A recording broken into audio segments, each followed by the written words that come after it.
Playing a miss. Is it a playing miss? No. খুব serious ব্যাটসম্যানদেরকে দেখলাম wicket ছেড়ে চলে যাওয়ার একটা টেন্ডেন্সি দেখলাম যখন নাহিদ রানা বল করছিল বিকজ অফ হিজ পেস। পাকিস্তানে 153 কিলোমিটার বেগে বল করে তাক লাগিয়ে দিয়েছে নাহিদ। কৃষকের ছেলে এখন সারা বিশ্বের গতির তারকা। ডানহাতে এই পেস বোলার সারা বিশ্বে চিনিয়ে নিয়েছে গতির কারণে। বাংলাদেশ দলের পাকিস্তান জয়ে আলাদাভাবে নজর কেড়েছে দুই টেস্টেই নাহিদ রানার গতির ঝড় তোলা। দুই দল মিলিয়ে সবচেয়ে গতিময় বোলার হিসেবে বাংলাদেশ ফাস্ট বোলার, যেটি এখন সারা ক্রিকেট বিশ্বে চমকে দিয়েছে। 5 ফুট 3 ইঞ্চি লম্বা 21 বছর বয়সী এই ক্রিকেটার জন্মগ্রহণ করেছেন চাঁপাই নবাবগঞ্জ জেলায় সদর উপজেলায় পঞ্চপাড়ের ইউনিয়ন শাহজাহানপুর গ্রামে। আর সেই সাদামাটি ঘেরা গ্রাম থেকে উঠে এসেছে জাতীয় দলের এই নাহিদ রানা। সেই কাদামাটি ঘেরা গ্রাম থেকে উঠে এসেছে জাতীয় দলে।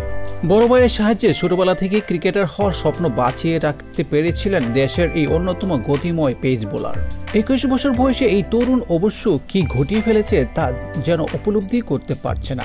পাকিস্তান গতিময় ক্রিকেটাররা হারিস রফ, নাসিম শাহ, শাহিন শাহ আফ্রিদি নাহিদ রানাকে দেখে ভড়কে গিয়েছিলেন। বাংলাদেশ দল 2টি টেস্ট ও 3টি টি-20 ম্যাচ খেলতে আগামী 15 সেপ্টেম্বর ভারতে বিমান ধরবে। পাকিস্তানের সাফল্য সফর পেছনে ফেলে নাহিদ রানা এখন তা নিয়ে ভাবতে শুরু করেছে। সামনে খেলা আছে, বড় সিরিজ আছে, আমি রিল্যাক্স থাকার চেষ্টা করছি। নাহিদ রানা সবার নজরে আছে বিপিএল এর মাধ্যমে। খুলনা টাইগার্সের হয়ে খেলেছিলেন। খালেদ মাহমুদ সুজনের চোখে পড়েছিলেন এই নাহিদ রানা।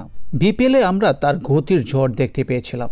এখন জাতীয় দল কাঁপাচ্ছে। নাহিদ রানার প্রতি শুভকামনা জানিয়ে এখানে শেষ করছি। যারা এখন চ্যানেলটিকে সাবস্ক্রাইব করেনি প্লিজ সাবস্ক্রাইব করে নেবেন।